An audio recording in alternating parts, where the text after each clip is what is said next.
Buenos días, damos un cordial saludo a nuestra audiencia de Uno para Todos. Soy Mario Morales, defensor del televidente del Canal 1, y este es el espacio de todos ustedes, los televidentes que forman parte de nuestra audiencia. Desde aquí ustedes pueden ayudarnos a hacer una mejor televisión, a construir un mejor canal, a interpelar a quienes hacen posible nuestra programación. Recuerden que nos pueden escribir a través de la página www.canal1.com.co o del correo defensor@canal1.com.co.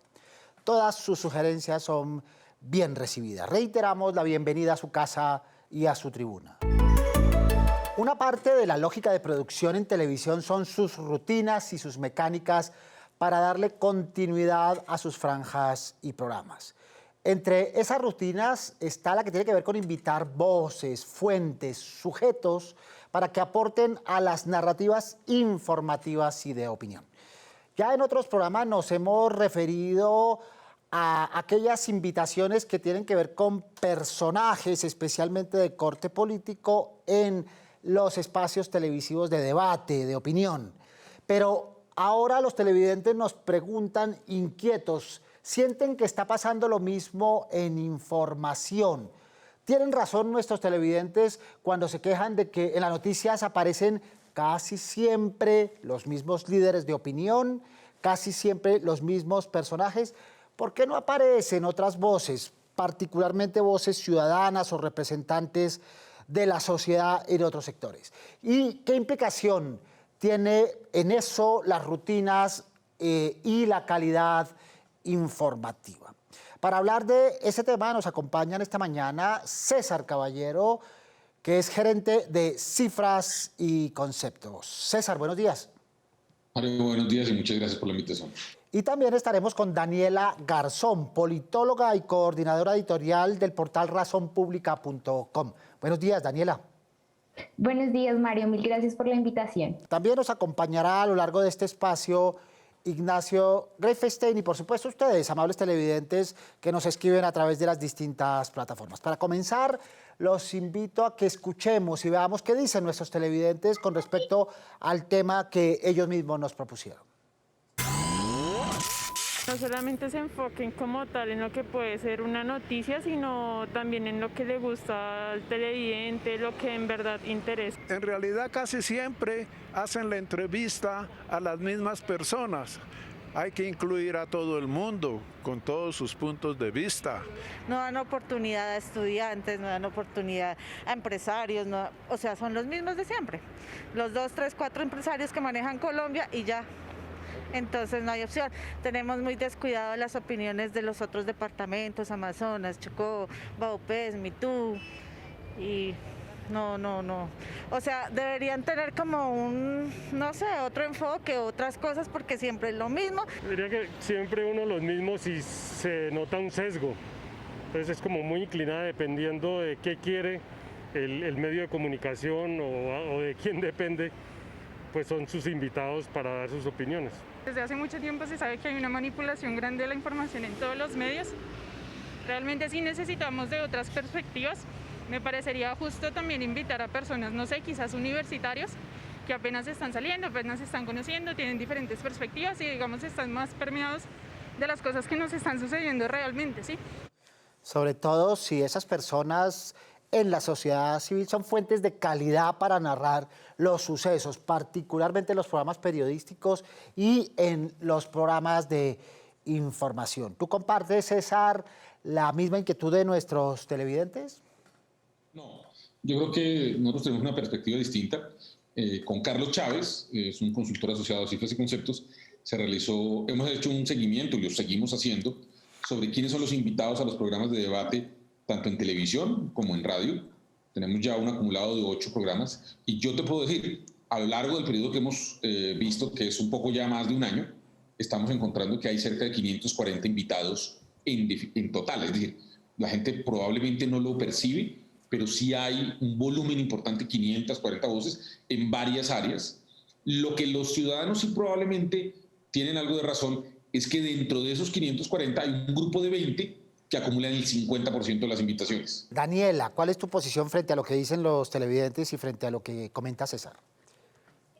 Bueno, no, yo no sé si ha cambiado un poco la percepción del 2020 al 2021, sobre todo porque la pandemia nos obligó a buscar voces que nos explicaran temas de salud pública que no son los temas que normalmente ocupan la agenda de los medios. Y tal vez, porque yo, por ejemplo, revisaba el estudio de cifras y conceptos y pues la concentración es abrumadora, ¿no?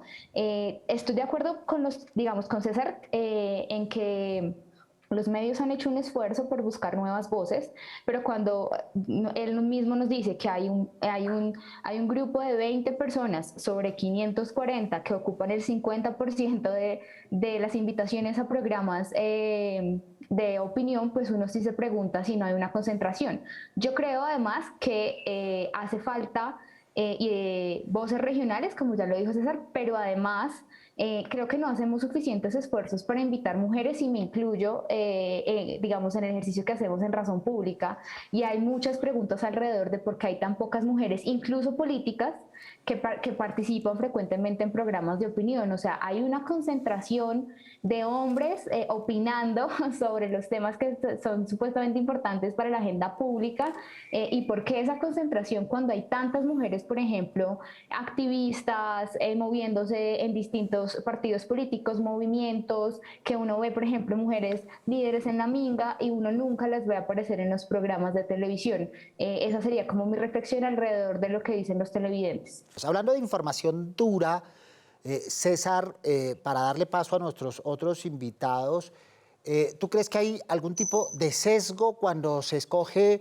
esos personajes, como decían los televidentes? Y es un sesgo que a veces es inconsciente, como sabemos que tenemos los periodistas, es un sesgo que es inherente, producto de la cultura y de la sociedad en la cual estamos insertos, o de pronto un sesgo que es más evidente y mucho más intencional. César. No, yo creo que existe un sesgo, pero es un sesgo por el interés propio de los programas de televisión y de los debates. Entonces el sesgo es tratar de invitar gente que tenga posiciones encontradas. Entonces a las personas que tienen posiciones intermedias, pues no generan rating, no generan un contenido que la gente quiere estar, y entonces lo que tratan de hacer es generar, digamos, invitar a personas que tienen posiciones muy definidas, y particularmente cada vez más, pues digamos, en los extremos, para que haya una especie de alternativas de visiones sobre el mismo problema. En ese sentido, yo creo que los medios están tratando de hacerlo bien, pero a veces hay un tema sobre el cual voy a dar un ejemplo de esta semana. El 80% de la gente en Colombia está en contra del tema de porte de armas, pero el 20%, una minoría, lo quiere. Entonces los medios, ¿qué hacen? Le dan la misma visibilidad a quien representa ese 20%, 50%, y 50% a quien no lo hace. Y así en los distintos temas, entonces van generando, es como esos polos que generan, digamos, de alguna manera controversia, que es parte un poquito de lo que intentan presentarle a la audiencia. Un debate de opinión con 4 personas que estuvieran de acuerdo sobre los temas, pues deja de ser atractivo.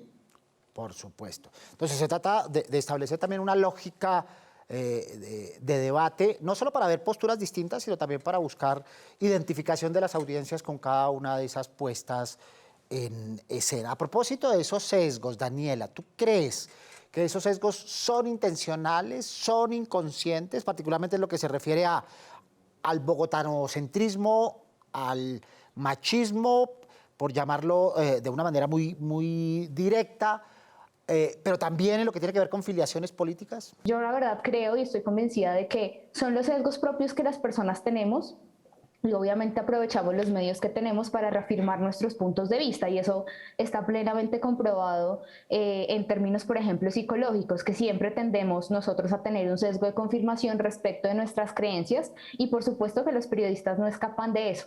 También creo, por ejemplo, que el bogotanocentrismo tiene que ver más con que, por ejemplo, cuando tú produces un programa diario, y creo que incluso Mario puede saberlo perfectamente, uno está con el afán de que te digan ya porque tú tienes grabación ese día.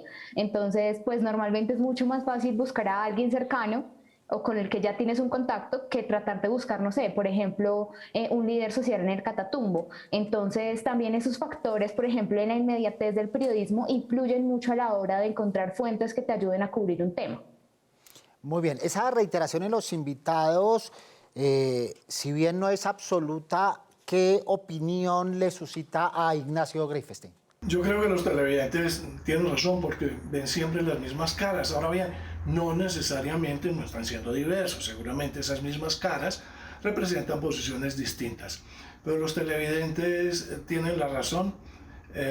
Las cosas son difíciles y estoy seguro de que todos los medios, todos los programas de televisión de panel y los noticieros hacen un esfuerzo por diversificar a las personas que entrevistan. Pero no es muy fácil, requieren muchas condiciones y es difícil encontrar las personas, especialmente en los noticieros, cuando las cosas son para allá. Los programas de opinión, los programas de panel, pues dan un poquito más de tiempo. Los temas se pueden planear desde antes de tal forma que se puedan conseguir los invitados con tiempo, ¿no? Conseguir y concretar un invitado toma entre una semana y 10 días. Así que no es nada fácil. A esas mecánicas las llamamos aquí rutinas de producción. A veces el mismo nombre puede de alguna manera inducir a que se vuelvan en esa medida rutinarios los invitados. A ese propósito ya nuestros televidentes están levantando la mano para preguntar. Escuchémoslos. ¿Se necesita aprender a hablar en televisión para poder participar? ¿Y si esta es la estrategia de los políticos para tener mayor acogida en los medios? Muy bien, esa es una pregunta bien interesante que tiene diversos carices. Hay quienes critican a quienes intervienen en televisión, particularmente desde la academia, llamándolos con un dejo despectivo como fast thinkers, como pensadores rápidos, ¿no? De esta cultura que Scolari llamaría cultura snack. Y hay otros que, como mencionaba César al arrancar, tienen un cierto bagaje, un cierto grado de experiencia, que han aprendido el lenguaje de los medios y hablar en respuestas cortas y con concisión, pero también al calor de los acontecimientos sobre las circunstancias, más aún cuando son fuentes directas de las informaciones que narran los televidentes. César, ¿tú qué piensas de lo que dice el televidente? Yo creo que es que de todas maneras encontrar una persona que sea capaz de opinar de los temas que están en la coyuntura en el día a día y hacer el fast thinking, digamos, que tú mencionas, pues no es fácil. Particularmente lo he dicho en la academia y a veces en algunos sectores de organizaciones sociales son más reticentes a hacerlo. Los políticos, hay un grupo, no todos, pero hay un grupo de políticos que le opinan hoy sobre la inflación, mañana sobre vacunación y pasado mañana sobre problemas de seguridad. Vaya y usted encuentre un académico que tenga ese nivel, digamos, de flexibilidad y de riesgo también, porque por eso los políticos se arriesgan a veces a emitir opiniones que no son tan profundas y tan, pues digamos, como uno quisiera a veces que estén informadas.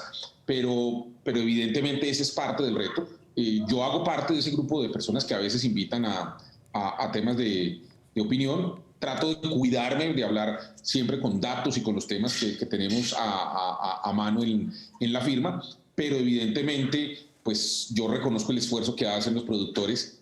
El nivel de cancelación que tienen para un programa es bastante alto. Digamos, yo estoy casi seguro, he hablado con varios de los productores para hacer esta investigación de la que hemos venido conversando, y para poder lograr 4 panelistas tienen que hacer por lo menos entre 12 y 16 llamadas.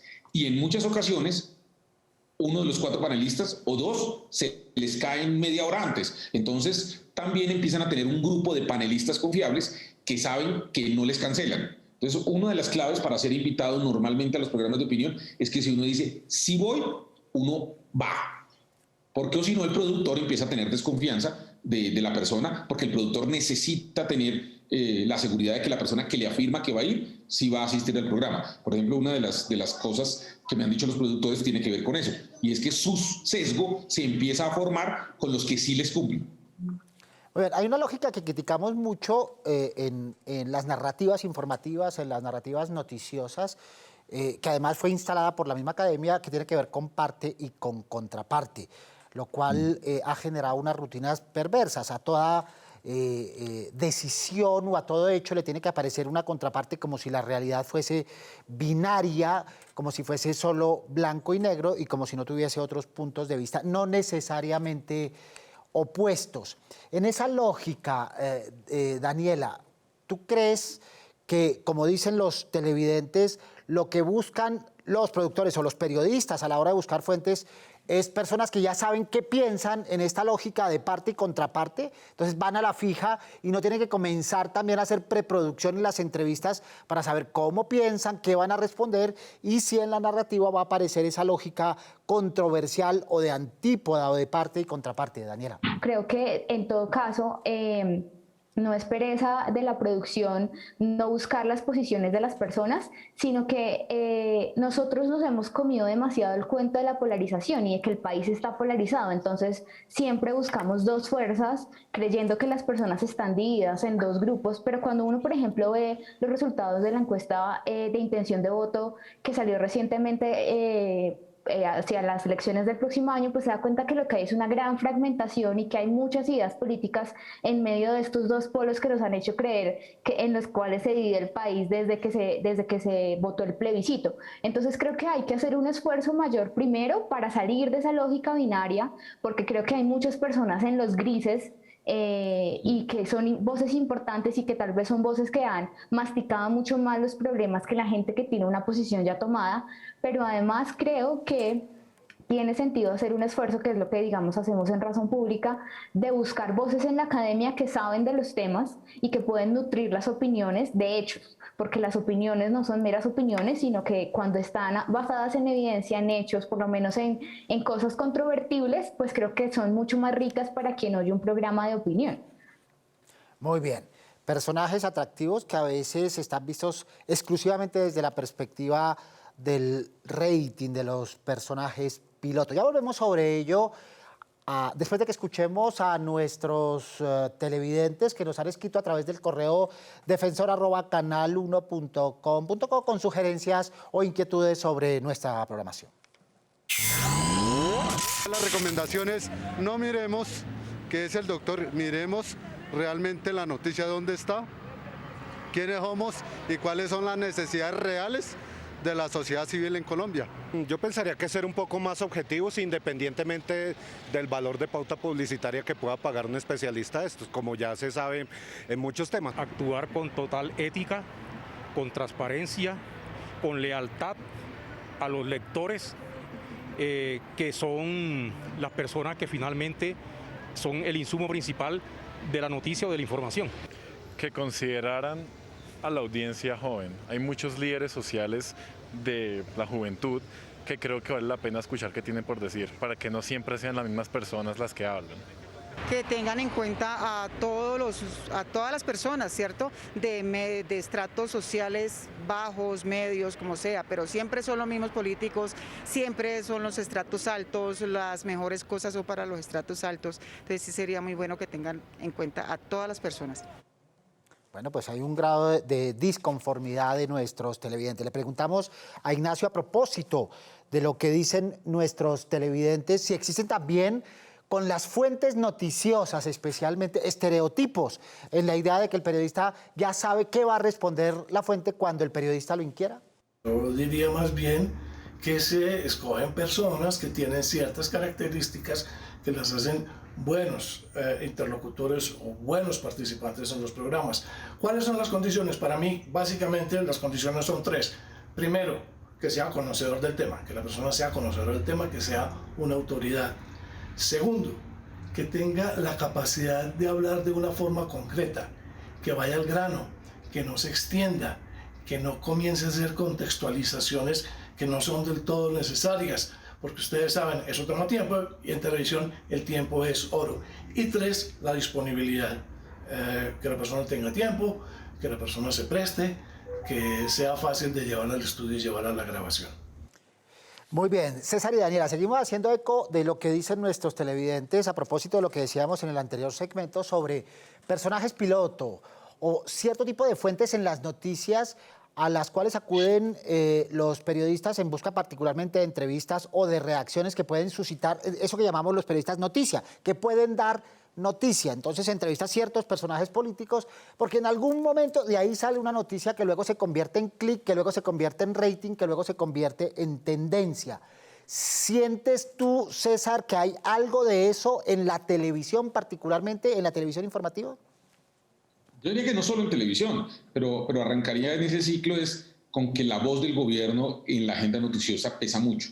Entonces, normalmente lo que ocurre es que el gobierno, y particularmente en un esquema como el nuestro, siempre los alcaldes, el alcalde de Bogotá, el presidente, ponen un tema en la agenda, se busca noticiosamente contrastarlo. Yo creo que los noticieros intentan contrastarlo y traen una voz normalmente crítica y una voz que ayuda, digamos, a soportar un poco la tendencia o la idea del gobierno. Pero sí tengo la sensación de que esa dinámica que necesitan los medios de generar ese tema, pues arranca básicamente con el predominio de una posición del gobierno.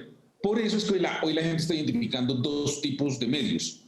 Los medios que son críticos con el poder, quien quiera que sea el que esté en el poder, y los medios que no son críticos con el poder, bien sea porque tienen afinidad ideológica o bien sea porque deciden ser lo que en Colombia llamamos gobiernistas. Y es que sin importar quién esté en el gobierno, pues ellos van a apoyar, digamos, el gobierno. Entonces, digamos, sí creo que ahí, además, los públicos y las audiencias van buscando qué tipo de medio quieren ver. Un medio que sea amable siempre con el gobierno y de alguna manera una voz de resonancia de lo que está diciendo, o un medio que sea crítico y que trate, digamos, de cuestionar al poder, lo que diría. Le preguntamos a Ignacio qué más tenemos que hacer desde la televisión para lograr dos cosas. Primero, que los productores inviten más voces femeninas y decimos voces femeninas que expresen además las posiciones femeninas y para que haya más fuentes desde esa perspectiva que alimenten las narrativas informativas.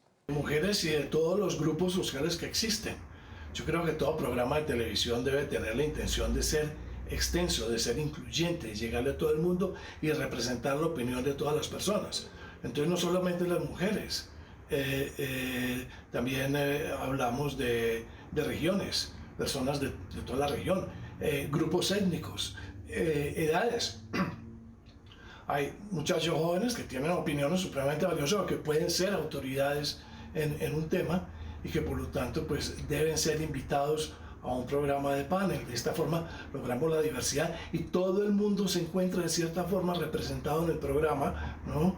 Y siente que están hablando en su nombre y siente que le están dando todo el panorama que existe sobre el tema, representado en esa diversidad de personas.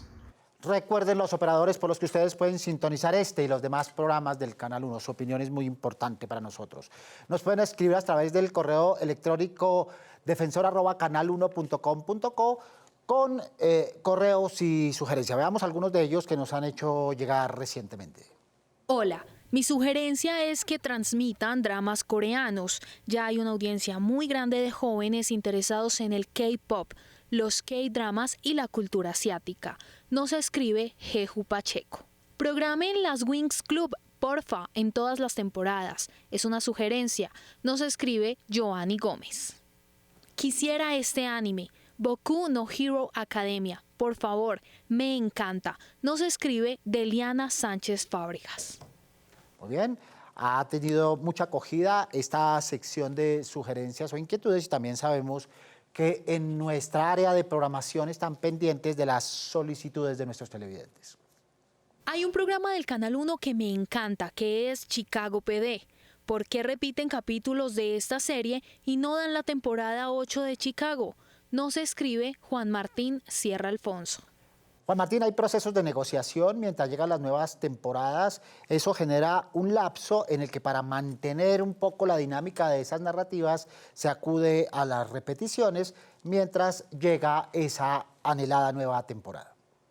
Como fiel televidente del Canal 1 en Medellín, en el sector de la Loma del Indio, Las Palmas, les pregunto, ¿por qué permanentemente se mantiene acá el canal fuera del aire o con pésima señal de televisión?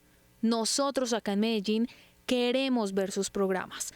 Nos escribe Roberto Collante. Y nosotros, Roberto, queremos que los vean. Por eso, al consultar a nuestra área técnica, nos piden ir a la página web, en este caso y en los demás, en el área de reporte de señal, donde ustedes manifiestan los inconvenientes técnicos, que de inmediato serán referidos a RTBC, que se encarga de solucionarlos. Así que estaremos pendientes de ese ámbito. Entonces, César, si les parece, y Daniela, entremos en esta fase de conclusiones y recomendaciones. para periodistas y noticieros y para televidentes de noticieros. ¿Qué se puede hacer para mejorar la diversidad sin perder la calidad y la cercanía de las fuentes? ¿Y qué deben hacer los televidentes en la perspectiva de colaborar en esta lógica desde las comunidades donde se mueven? César. Yo creo que lo primero hay que recordar que uno no aprende a nadar teóricamente, sino también cuando empieza a arriesgarse y empieza a nadar. Y en ese sentido yo creo que los programas de opinión y los noticieros tienen también la oportunidad y la responsabilidad de invitar fundamentalmente más mujeres. Yo creo que en eso han hecho un esfuerzo, pero hay que reconocer que se debe hacer un mayor esfuerzo. Lo segundo, como decía Ignacio, invitar a gente más voces regionales. Yo creo que eso también es posible. Antes existía la excusa de que tenía que haber una cámara que estuviera en la ciudad y este tipo de cosas, y pues la pandemia nos enseñó que podemos hacerlo como lo estamos haciendo hoy, este programa, y las voces regionales se pueden, digamos, Colombia afortunadamente es mucho más que Bogotá, lo digo yo siendo orgullosamente bogotano, pero creo que tenemos que mirar más las voces de las regiones. Y debemos insistir, César, también en desmontar esa creencia de que fuentes de calidad están asociadas a rangos, roles o cargos en la vida pública. Fuente de calidad significa cercanía, conocimiento, testimonialidad, vivencia, y de esas hace mucha falta en nuestra televisión. Ignacio, recomendaciones, consejos. Yo tengo dos tipos de información. La primera para los medios de comunicación. Obviamente deben seleccionar fuentes que sean confiables, que sean verídicas, que tengan autoridad, etc. Pero también la recomendación para esos medios es que creen permanentemente una base de datos con especialistas, con posibles invitados. Los canales de televisión que hacen buena televisión periodística y que tienen plata, tienen un departamento, tienen un personal que se llama el personal de invitados, ¿no? Los productores de invitados, que son personas que están buscando constantemente autoridades, expertos en todos los temas, y llevan un listado perfecto.